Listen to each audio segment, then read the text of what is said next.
Today we're going to be looking at F1's oldest records. What we mean by that though is not the longest standing records. We're about to explain right now.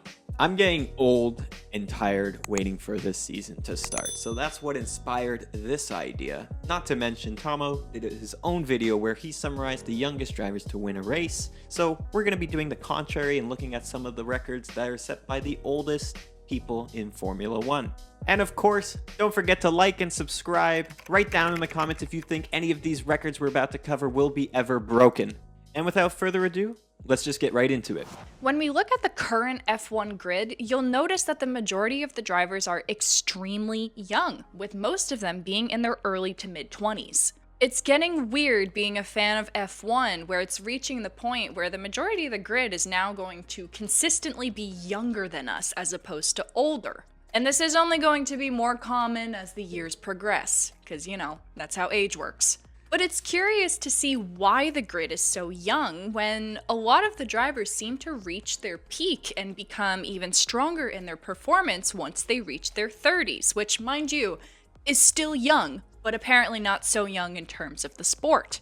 For example, we have Lewis, who's 36 and still stronger than ever, still dominating. And then you also have Ricciardo, who's going to be turning 32 this year, and he's still showing signs of progress, and he's still known as one of the best drivers on the grid to this day. And then, of course, who could forget Fernando Alonso returning to the grid as a 39-year-old? Yes, he was part of the Young Driver program, which definitely makes sense, but let's not forget that Kimi Räikkönen, our oldest driver on the grid, is still roughly 2 years older than Alonso. But in the grand scheme of things, this is so different to the median age that we saw when F1 was first started. So we decided to take a look back and examine some of the oldest people to set both on and off-track records. First up, we're going to be taking a look at the oldest driver to ever win an F1 Grand Prix. We actually have 3 different drivers in contention, and we'll explain why. We're going way back to the 1950s here, and our top 3 are Luigi Fagioli, Nino Farina, and Juan Manuel Fangio. So technically, Luigi Fagioli, who was 53 years and 22 days old when he won the French Grand Prix in 1951 with Alfa Romeo, but the interesting part about this win is that he actually shared the car with Fangio. So Fagioli was technically not the person to cross the line, but his car did come first. At this point in time, they shared the points, which is what merited him the win. However, the oldest driver to win a race solo was Nino Farina, who was 46 years old, 276 days at the 1953 German Grand Prix. Farina won the race in a Ferrari and ended up finishing just over a minute ahead of Juan Manuel Fangio, and this ended up being Farina's last victory in Formula 1. Fangio, not to be outdone, finished 3rd on this list at 46 years old and 41 days when he came in first at the 1957 German Grand Prix. During our research, it seemed that these 3 names showed up a lot, so it looked like it was really competitive at this time. In terms of the oldest world champion, this also goes to Juan Manuel Fangio, who was 46 years old when he won the 1957 title. And in even stranger circumstances, he was also the oldest driver to get a pole,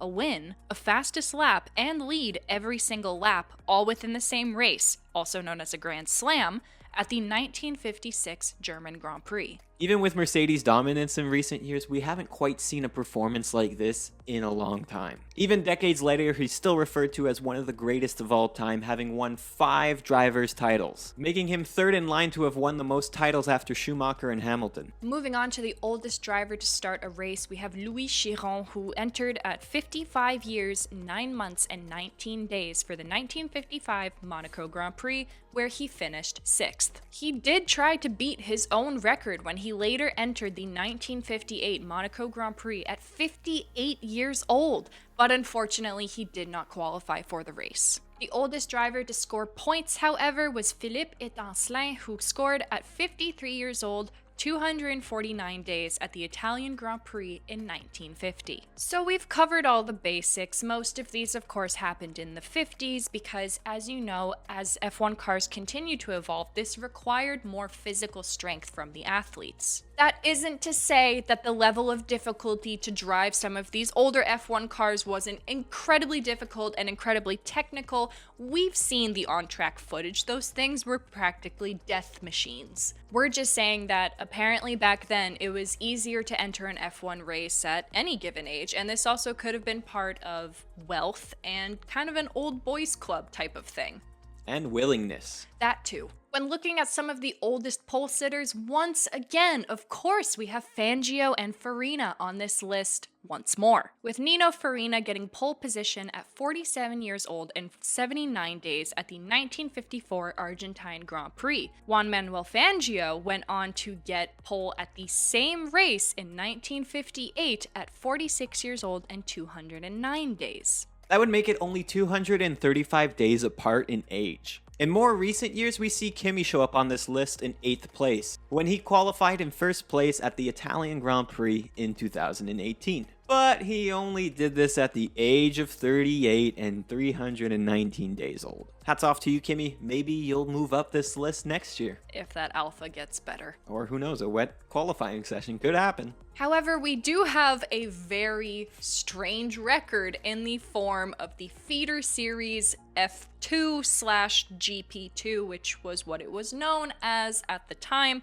when this record was set. We wanted to see who the oldest driver was that ever competed in this series because in recent years it's obviously something that younger and younger drivers are getting into as it eventually places them into Formula 1 or other series. You see a lot of people in their late teens, occasionally early 20s, but once again, the age group is getting younger and younger. But in this case, we had two drivers who were over the age of 30 when they competed in GP2, with the likes of Giancarlo Serenelli and Takuya Izawa. Nothing wrong with that, of course, but it's very unlikely that we'll see this ever again. Now, putting those on-track records aside, we're going to look at more off-the-track records in terms of just Formula 1 as a sport. In one of our previous videos, we shared with you that Monza was one of the longest standing F1 tracks, having hosted 70 Grand Prix every year since Formula 1's inception. But did you know that the oldest Grand Prix is actually the French Grand Prix? Although Monza is the longest standing F1 track, the French Grand Prix is the longest standing Grand Prix, not necessarily connected to Formula 1. The first ever French Grand Prix was actually held in 1906. So although it wasn't always tied to F1, we just thought this would have been a fun little fact to sprinkle in there. Now, although there's only 10 teams on the grid currently, there have been several others to come in and out of the sport, change their name throughout the years,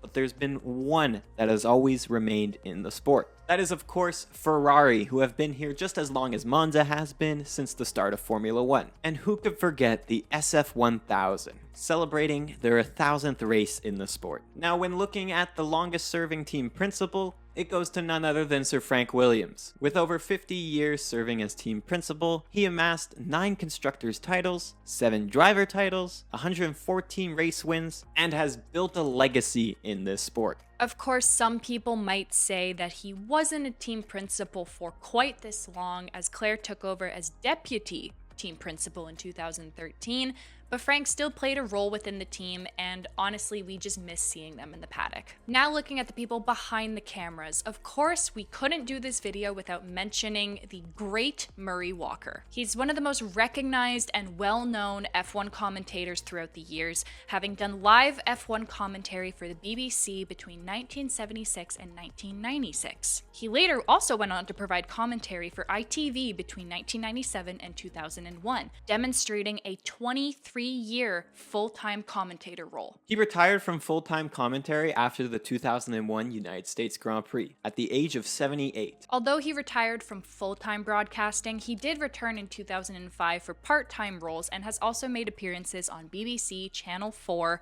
and Sky Sports F1, which is quite impressive as a 97-year-old. Now, when looking at the longest sponsor to be involved in Formula 1, we found out it's actually Shell being partnered with Ferrari. Shell has been partnered with Ferrari ever since the first race. And through our research, we found out that they've spent a total of $412 million in sponsorship funding in the last decade alone. So I'd be very curious to know how much money they've spent on Ferrari since the beginning of their partnership.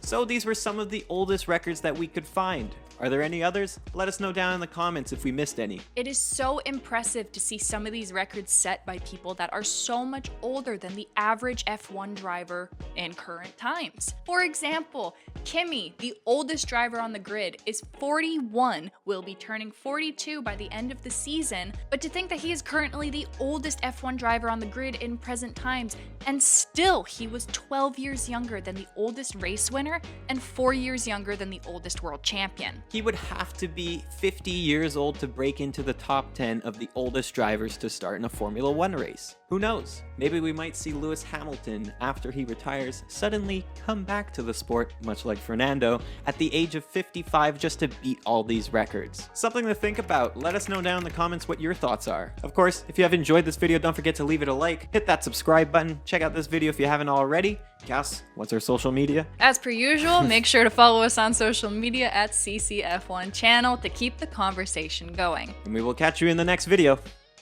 Bye!